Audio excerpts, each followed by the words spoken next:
about town centres, and delighted to welcome Leigh Sparks. Leigh, amongst other things, but maybe most pertinently for today, chairs the expert group that's been appointed by the Scottish Government to consider optimising town centres for the aftermath of COVID-19.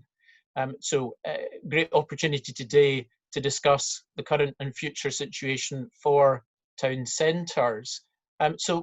Leigh, just thinking about, we're emerging from lockdown, as I said, pubs, hairdressers, shops, our town centres are beginning to come alive again. What are your reflections on what retail and town centres have been through during this period? Good afternoon. Yeah, it's been a remarkable period, really, hasn't it?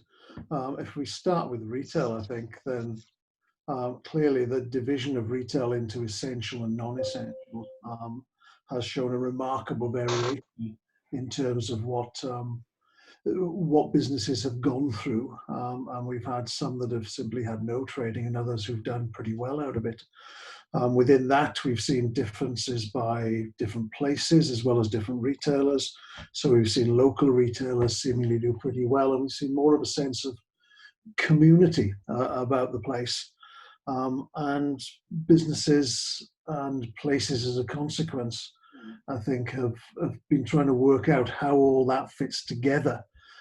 Where we've had agglomeration, where we've had lots of businesses together and some of them haven't been able to trade, and the town centres are clearly part of that, then they've been hit pretty badly, and it's only now we're beginning to see the recovery from that. And a bit of a honeymoon period perhaps at the minute, and we'll have to see how that settles down. Overlaying that, of course, is the change that we've seen in terms of penetration and amount of online and home delivery that we've had, some of that being national and international chains, but a lot of that also being local suppliers and suppliers who've had to repurpose away from food service, for example, into home delivery and others. So a remarkable period, an accelerant to many of the changes that we may have been seeing going before, but also something I think that will make town centres and individual businesses very different places to what we would have thought they would have been in the past. And certainly I'm identifying with that, because I'm thinking we got a delivery this morning from a bakery, a local bakers, an independent, which I would never have thought about doing pre-lockdown. So a great opportunity in that sense. I think a lot of the amount we had, the empty shelves in supermarkets when we started out on this in March and April time. But when we think about that and about the idea of panic buying, we have to remember a lot of people weren't going into offices. A lot of people were therefore eating at home. They were replacing those lunches. And I think that changed how people consume, but also then the smaller retailers, the local producers who are having to repurpose away from those traditional markets, we're seeing an opportunity and exploring those opportunities. And a lot of that, I think, will stick as we come out of lockdown. And now that the health aspects are hopefully seeming under control, the focus very much now moving on to the economic recovery. And how do you see that working for the town centres? Yeah, in terms of this unprecedented period, we've had the lockdown. The first thing we have to do is try and get back something. I'm not going to say we get back to normal, because I don't think that is where we're going to end up. But the first stage is clearly about getting things open again. And you mentioned earlier the pubs, the hairdressers, the indoor shopping centres, the sort of things that are beginning to develop. And we'll hear more about schools and offices and so on. And that economic recovery and the spend that governments had to put in, and governments have had to put in to do that, has focused on getting that right. I think much of what happens now is about trying to figure out how we can improve consumer confidence and business confidence. So some of it's about, when we talk about confidence, we're talking about multi-dimensional elements, but some of it's about safety and security. How do we make people feel confident that it is a safe place, so the health hasn't gone away, but we've got it under control at the moment. How do we continue that? So is a place safe to go? Is a town safe to go to? Is a shop safe to go to? Is it safe to go into offices and so on? But I think overlaying that, and why the focus on economic recovery, is that we'll need to think about the financial confidence that consumers and businesses have. Some businesses won't come back from this. It's gone through a very difficult time. Some of the property elements we're seeing are going to be very difficult for landowners, property owners. For individual consumers, the worry about unemployment and where that might end up, the amount of people we've got on furlough and other elements of effectively life support in terms of the financial side is really quite important. But that's the sort of first stage. The next question is going to be, okay, what's the longer term? What we've seen is inequalities. We've got to start thinking about how we remove some of those, how we get the social renewal in, how we build resilience, the local supply chains we mentioned earlier, how we build fairness, health. Where does climate change fit in all of that? So I think economic recovery, yes, but economic recovery at what social cost? And we need to balance those two together. And I think what we're ripe for now is some major thinking about major reform. What we had wasn't really working for lots of people, and we need to make it work for more. And a webinar that I was listening to earlier in the week, a planner made the point that for planners, and a lot of the people listening to this will be planners, we need to know what we're planning for. There's no point having the tools, there's no point using the tools if you're not actually clear about what you're using them for. And our audience, planners in the private sector, local authority planners in general, will be concerned about the future. What would you suggest that they should be focusing on? I think I would begin to start focusing on that longer term, the medium longer term element that I was talking about. I firmly believe town centres and locations and local areas are the key for the future. So it's about how do we make them much more accessible, and that's active accessibility as well as the sort of other accessibilities we've talked about. How do we make them more attractive? It's about mixed use within many of these centres and clearing those away. I think we've also got to think about what we're doing on the out of town side, the decentralisation we've had and the way that doesn't play with the climate emergency that we have and the futures that we may have to build. So it's about trying to balance those two elements, but thinking that the world that we had before isn't going to be what it was in the future. And so places are going through difficult times, but there's opportunities there. The working from home and the benefit that's given to some of the smaller towns, some of the changes in behaviour or gain out of that provides a major incentive to really think through local places and think through what we need for all of our community. Rather than just those that are getting in a car or going around, traveling around in different ways like that. So I think planners need to think more broadly about the vision for what we want in society as a whole, and then drive that down to the local areas. And it was an interesting point that came out in one of our earlier podcasts that working from home might actually increase the amount of interest about what's happening in our locality. So it might actually create more of a focus on the place where we live, whereas up till now, perhaps for some of us, we spent so much time in the office or working away from home during the week that our attention was maybe much more divided. So it'll be interesting just to see if that focus shifts, and as you were saying, the working from home, creating more interest in local town centres rather than the big city centres that people have been commuting into.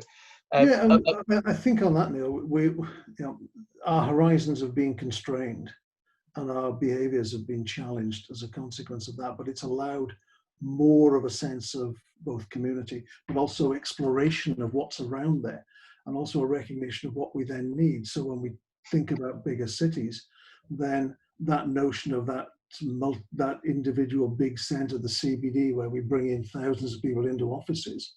Why are we doing some of that? How do we get the community part, the 15, 20-minute locations around that to make those work?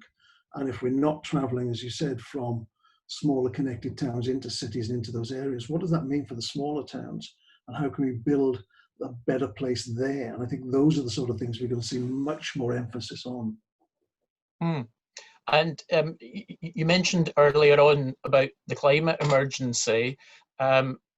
We're also seeing more discussion in the last week or two about Brexit, which has, of course, been going on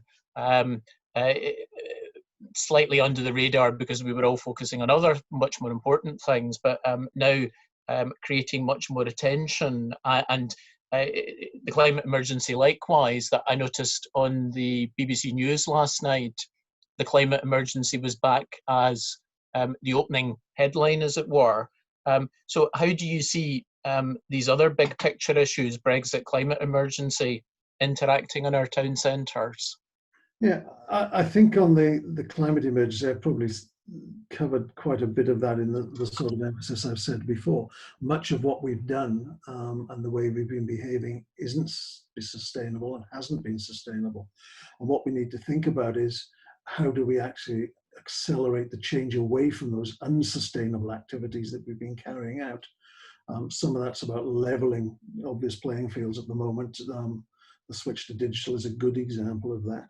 But there are plenty of others we need to think about, including the transport aspects. Brexit, I think, one of the things I've always tried to say about Brexit and some of the other stuff I do about supply chains is we spent 40 years trying to dismantle the barriers in terms of many of the international flows that we had. And we're now imposing those barriers back in a very short space of time. We can manage that process to be better if we didn't do it quickly. But I think where Brexit and the pandemic come together is around making local areas more resilient, making the country as a whole more resilient, but making local areas more resilient. So we're looking at shorter supply chains, we're looking at more local aspects to it. And I think that's where the pandemic and the way in which we've switched and pivoted on the local side will actually make it perhaps slightly easier, perversely, to handle some of the issues around Brexit. Still think it's going to be a major disruption, a major economic factor within this, but I think that we will have learned some lessons from what we've gone through in the last few months that I think will help quite a lot of businesses to get through some of the challenges that we have. While we've been speaking, I can see we've got quite a few questions on the Q&A and also one on the chat. Karen, have you had a chance maybe to summarise some of what's been coming up? Yes, sure. So there are a couple of questions, Leigh, which perhaps gives you a bit of a sales opportunity just in terms of your appointment at the moment, asking really for a bit more information about the terms of reference of the group, and where can our audience get some more information just about the process, how that will be running, and where they can find more information about the work of the group at the moment, if they're perhaps wanting to look into that following the podcast. Certainly, the Scottish Government website. If you look for Town Centre Action Plan Review Group, you'll find the details of the group there, the core membership of the group, and what our remit is. I'll say a little bit around that, and there were various press releases around it. We're now working on the detail of pulling that together. There will be opportunities to provide evidence to us around a range of different themes. Some of that will be written. We'd like evidence both from individuals, we'd like evidence from organisations and companies. We also intend to take some oral evidence sessions as well, again around various themes, and property will be one of the themes, planning will be another one of the themes. So there'll be opportunities over the next 6 to 8 weeks to really feed in how we vision town centres for Scotland, what we need to do, what we need to change. And we're looking for as many people to engage in that process. We will be coming out to certain groups and to certain individuals and wanting that, but we will have very open call around those elements. We're also doing work within Scottish Government in terms of trying to align what Scottish Government will actually do around town centres over the next few years. So it's looking at the Town Centre Action Plan. Has it done what it set out to do? What hasn't it done? What's it missed? What can we improve on? What barriers can we take away? And how does that feed into the vision for town centres that we might have for Scotland over the next few years? But Scottish Government website's the first place. Direct to me if you get difficulty with that through my University of Stirling email. Please come at me that way. But there'll be more information coming out over the next week or so about the details and how to submit evidence and the sort of themes that we'd like to pursue with people around that. Thanks, that's helpful. I suppose just reflecting on the last review, perhaps, as you embark upon this next process, and one of our attendees has picked up on this, Leigh, reflecting on the success or otherwise, I suppose, of the town centre first principle. When you look back since the report came out in 2013, what are your views on how that principle has delivered? And I suppose, do you have any particular frustrations of things that haven't perhaps come to pass since the last review, or things that maybe were not as successful as would have been hoped at the time? I think we're not going to redo Fraser and redo that review, but we are interested in where the gaps might have been. So maybe I'll start by taking that. I think if I look at Fraser, and if you look at the blog that I do, stirlingretail.com, you'll see comments about this over the last year or so. I think some of the gaps, I think climate and sustainability is a clear gap that Fraser is very quiet on, and I think the world has changed. And COVID has accelerated that change. I think the way in which culture and creativity and perhaps health and well-being are not as well covered in Fraser as they might have been when we think about town centres. So those that I think are gaps that I would identify straight away that I think we need to think rather more strongly about. In terms of the town centre first principle, I think the idea is the right one. I'd be very interested to know about the extent to which that should be rather more enforced in a regulatory sense and a mandatory sense rather than it is at the moment. I see it as being quite important that we do focus more things on town centres and be much more willing to say that is the sustainable future in the way that we should go on. If I could go back to one thing, because I saw a question earlier right at the start about the review group and also the UK, or the England-based task force. I'm on one of the subgroups of the task force down south. Phil Prentice from Scotland's Towns Partnership is also on the main group there and also linked to the Welsh group. So we're bringing all of those elements together, and we'll be learning in both ways.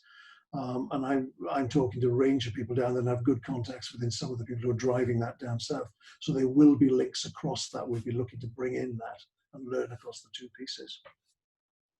Okay. And just picking up on the climate change and sustainability thread, and some of our questioners are raising issues concerning that. I suppose something that we've seen being continuing the debate of late has related to active travel and the long-standing issues with the cars coming into our town centres, and perhaps a pushback from business over potential loss of car parking spaces. That's been something that we've perhaps wrestled with for a long time. But what is that going to need to unlock that tension? Does that need some difficult and brave political decisions perhaps? And does it come back to that longer term thinking that you were talking about? I think if we envisage what we want within Scotland, we think both about the health and well-being, but we also, in the broader sense of health and well-being, and we think about what an environment for a decent town centre or indeed a city centre should look like, then the thought that we should be building this around the car, when we think about the climate emergency, think about sustainability, I think is going to be severely challenged. I think you're right. There are some difficult political questions to be got over around that, and a lot of hearts and minds to be won. But I do think we have to really move away from the way in which we've done things over the last few decades in terms of building around one particular mode of transport. I think we've seen the damage of that. And from the early part of, to go back to the pandemic, from the early part of what we saw in March and April, and the way in which the world looked very different because of that lack of travel and transport around there by car, I think was really quite interesting. And a lot of people like that. We have to think, how can we capture the best of it while still giving people lots of access? There are big questions within that, and we've been looking for creative solutions to it. That's right. And a number of the projects which councils are pursuing at the moment on the active travel front, those are projects that will be there for the longer term. And of course, it will take some time to deliver them, and we'll be reaping the benefits of those, hopefully at a time when things are back to much more of a normal footing. Yeah, I think it's interesting to reflect in a variety of ways around that, about the way in which things that were previously very difficult, if nigh on seemingly impossible, business rates is an illustration of that. I think some of the travel solutions you're just mentioning there fits into that model as well. Things that were seen very difficult, we've somehow managed to do in a very short space of time.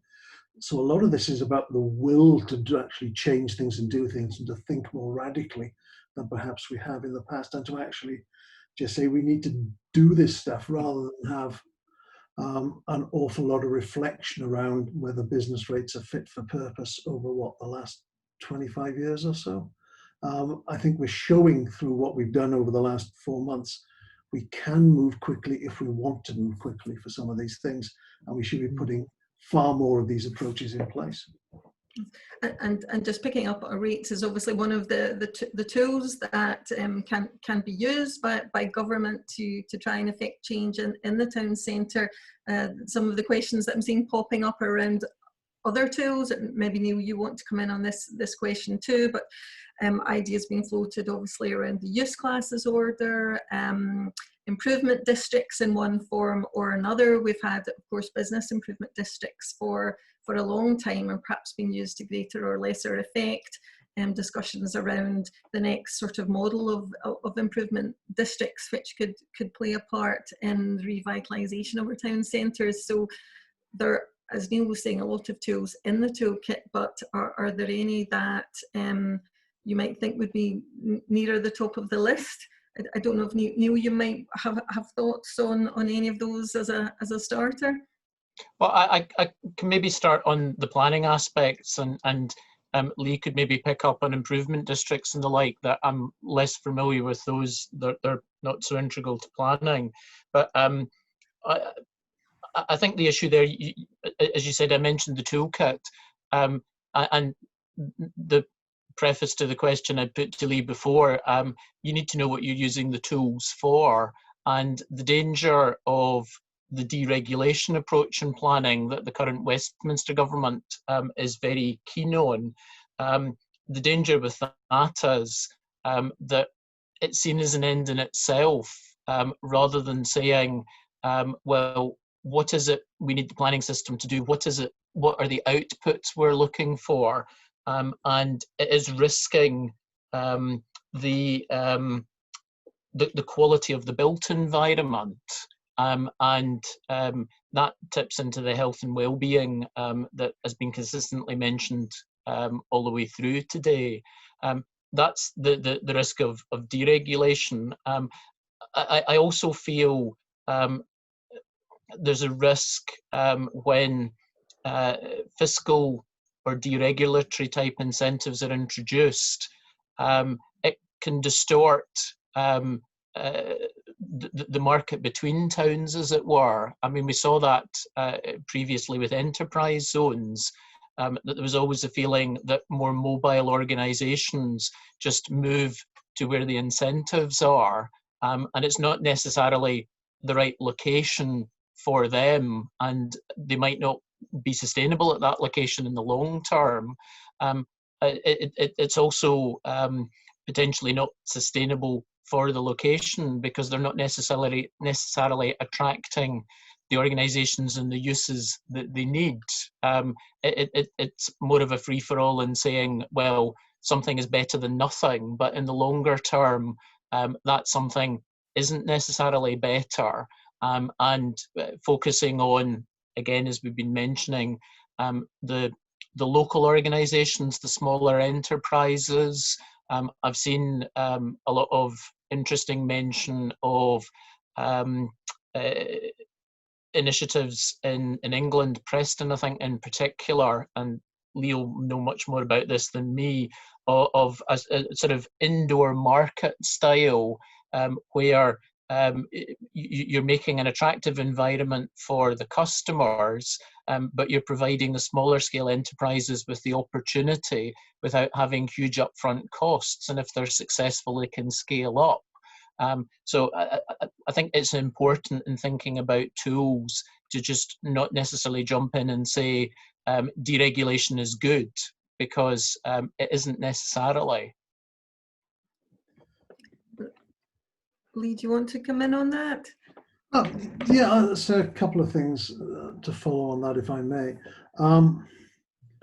Yeah, I think one of the lessons, and if I think about the changes that are occurring on the retail side, I think about the changes that are occurring on the town side, and where we'll end up post-pandemic, and where we want to end up. I think we're going to have to be much more locally resilient. There's this sense of community, which I think will persist.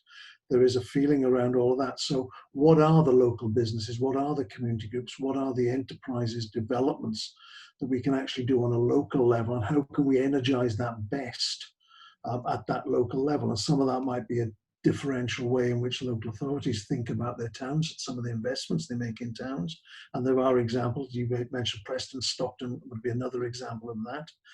We need to think about how we create the spaces for the local entrepreneurs to try things at a reasonable cost, as you rightly said. And it's all about providing that energy and creativity into town centres that sometimes I think are rather stilted or frustrated currently. And I think there's lots of things we can do to free those elements up in terms of trying things and testing things. And we will have the space, I think, and the opportunity to do that within our town centres. And hopefully local authorities will pick up on that. You asked about improvement districts and social improvement districts. I may have disappeared. Yes, I think there was a reference to community investment districts. Yeah, sorry, my screen just went completely black. I'm not sure. I'm actually still on, am I? Okay. We can see you. Okay. I won't touch anything else. In terms of business improvement districts and Scotland's improvement districts, I think we've learned over a 15-year period about business improvement districts. I think there are issues around the scale. They're not suitable for every location and for every size that we have. I think they have worked well in some parts. I think where we're going now is about thinking how we broaden it from business improvement districts into district improvement districts generally, that we build community in that, we think about managing that in place. But we've also got a very strong development trust movement within Scotland. We've got community assets in a variety of different ways. We have other vehicles. And it's really about figuring out what's the best vehicle for those local places and having the right vehicles to do that. When we know what we want to do, and it goes back to a point I think Neil said earlier, when we know what we want to do, we can choose the right toolkits. And improvement districts, I think, are valuable for particular locations, particular scales perhaps, and some of them have worked very well. It comes back as well to the quality of the management of those, how they run those, the time and investment that people do put into those to make them work. So there's lots of things there, but overall, it's what's that vision we've got for those places. Right, it's never going to be a one-size-fits-all solution. I think Neil and I were talking about that earlier today. One thing that I was keen to pick up on, Leigh, is just the role that housing may have to play in all of this. Obviously, town centre living was one of the key sort of recommendations, key principles that came out last time round, and of course the housing shortage, you know, if nothing is higher on the agenda than ever it was. And I'm wondering if you feel that enough has been done to progress that objective in a town centre context, over recent years, and do you see that as remaining part of the solution in terms of getting that footfall into our town centres and making them successful places, both from a socially and culturally, and from a business perspective? Absolutely. I'm not a housing expert, so I'll preface everything I say there, and this is where I think we will need much more advice. You're right that town centre living was one of the key themes that came out of Fraser, was also a key thing about the town centre action plan, and a variety of demonstration projects were done, and the investment has been put in some way. I think it's ridiculous that we have a homeless problem. We have a range of different issues around having the fit places for people to live in, and yet we've got all this vacant space. And I think with town centres, I think the core of towns begin to shrink. From the commercial point of view, there will be more opportunities around that. So opportunities both horizontally in towns, but also vertically as well. What I'm unclear about is the barriers that need to be taken away to make that happen faster than it has happened thus far. If we think more generally about towns and why living and housing is quite important in that, we spent 40 to 50 years decentralizing lots of our activities around town centres. We've pulled different aspects of footfall away from them. And the town centres become vibrant and become much more important when we can actually get footfall back into places and build that sense of place and community. And having people living there becomes really important as part of that, as well as people who visit there. So getting that core people or groups living within the community, living in our town centres is absolutely important. But I keep on being told there are so many barriers to doing that, and I need to understand rather more what those barriers are and how we can remove them, because there's a real opportunity there to do good things both for people but also for the places as well. And that's well, I'm sure for the audience listening today would have plenty to say on that, and they'll be able to give their views. They'll be able to feed their views into the review. Coming back just to the, perhaps again one for you, Neil, but in the planning toolkit, and there's a lot coming out about localism in the discussion today, and looking at what's fit for purpose for particular places rather than the one size fits all solution. One of the tools that's come out of the planning toolkit via the planning reform is of course the local place plan, and I suppose it's interesting to speculate whether there is any role for local place plans in a town centre context. As yet, of course, they're an unknown because we don't have any as yet, but there may be an opportunity there in terms of getting communities engaged in the process. Definitely. There was a temptation to see local place plans as a potential NIMBY charter.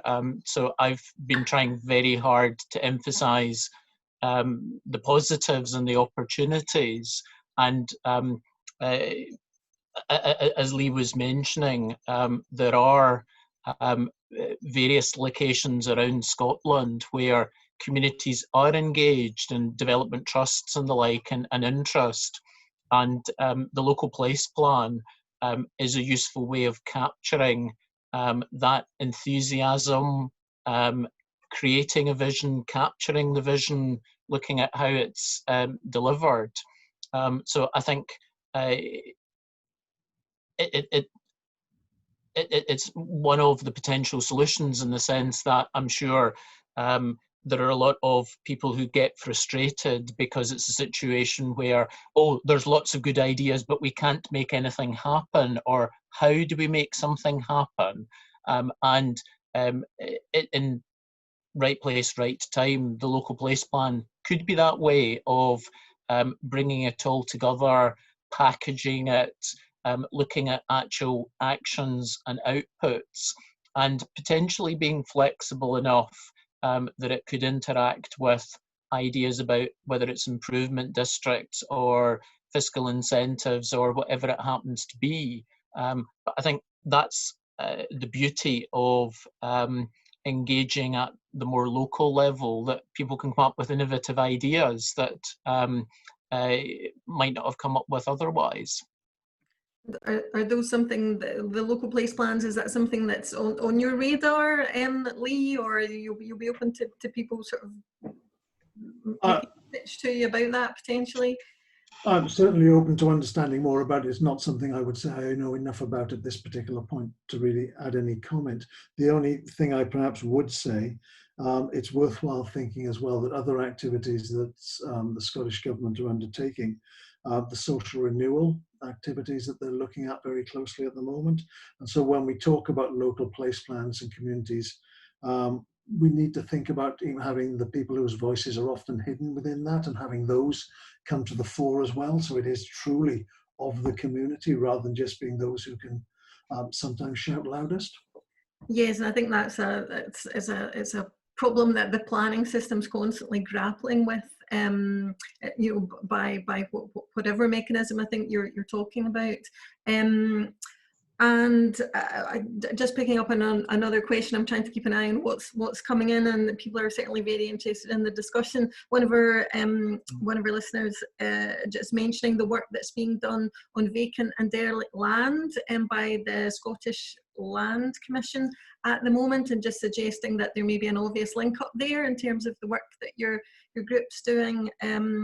Leigh, given obviously a fair chunk of that land may be in town centre locations, again linking up another of our questioners had raised the point about land assembly and the role potentially of land assembly where there's a more kind of root and branch job to be done in terms of tackling regeneration within town centres.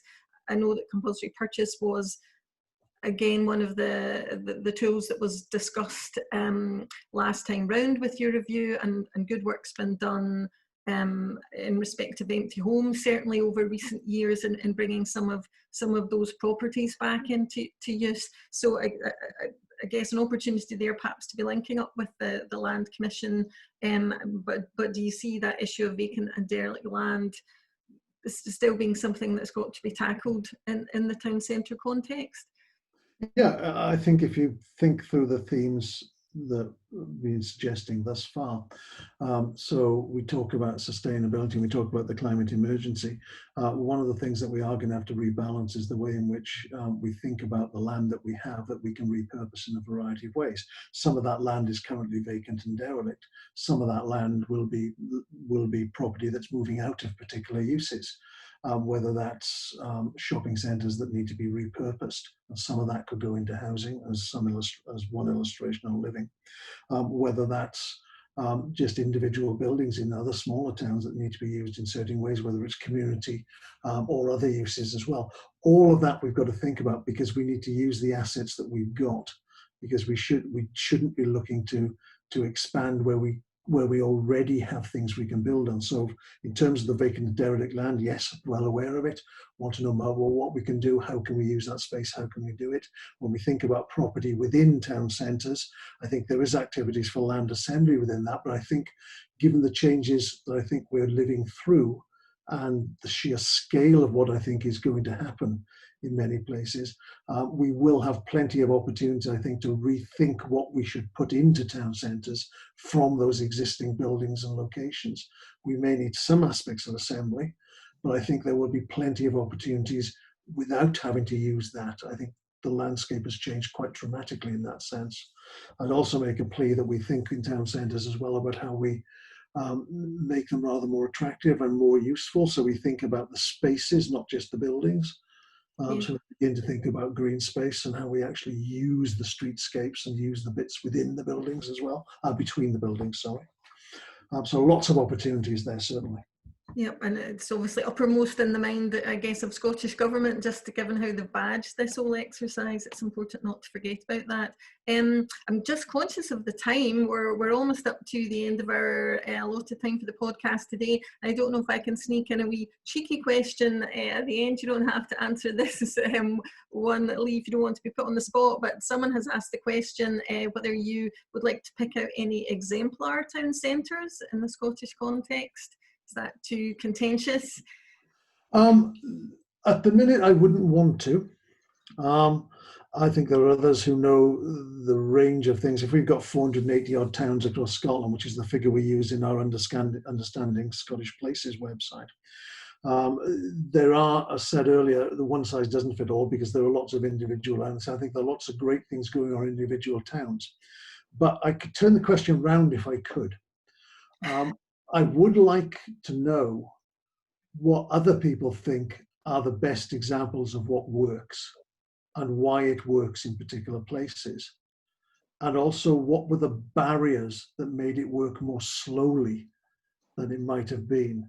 So I'll give an illustration of this because it's one that is fairly common and used. It's in a number of recent reports. If we think about Dumfries and we think about Mid-Steeple Quarter, we think about the way in which that is seen as very positive. And I think it is. I'm interested in learning where that can be used. Can it be used better in other places? Can it be done on a regional basis? Can it be done differently? But I'm also interested in learning from them about what the barriers were that meant it took 5 years when maybe we need to do things in 2 years. And I'm looking for examples from people across Scotland to tell me, actually, you need to look at this. Your review group needs to look at these because there's something really interesting about that. So rather than saying these are the great things going on in Scotland and I'll give you 3 examples, I'm really asking everyone to tell me what they think the good examples are, and then we'll work that way around. Yep. I think that's a very wise and diplomatic answer, if I may say so. So thanks for that. And well, you've got your invitation there, I guess, everyone, to start feeding in your thoughts and the evidence that you've got to Leigh and his group. It sounds like it's going to be a really interesting piece of work. There is a lot to think about. So we've talked about the climate change challenges, the need for local resilience, creating the right solutions for the right places, and all of that needing to be managed with the planning system, hopefully facilitating that in a flexible way rather than sticking to some of the rigidity that we all routinely do come up against. If I can just give a brief plug for our next podcast, which will be on the 6th of August, when we're delighted to have Michaela Sullivan of CALA joining us on that occasion. And it just remains really for me to thank Leigh for joining us today. Thanks so much, Leigh. It's been really great to have you on. It's been a really fascinating discussion, and I think everyone will be very interested to engage in the work that you're doing and then see the outcome of that, because it seems that it's coming just absolutely at the right time. And the opportunity is there for, I think, something really useful to be brought forward. So thanks very much for joining us, and thanks everybody for tuning in today, and we hope that you can join us again on our next podcast.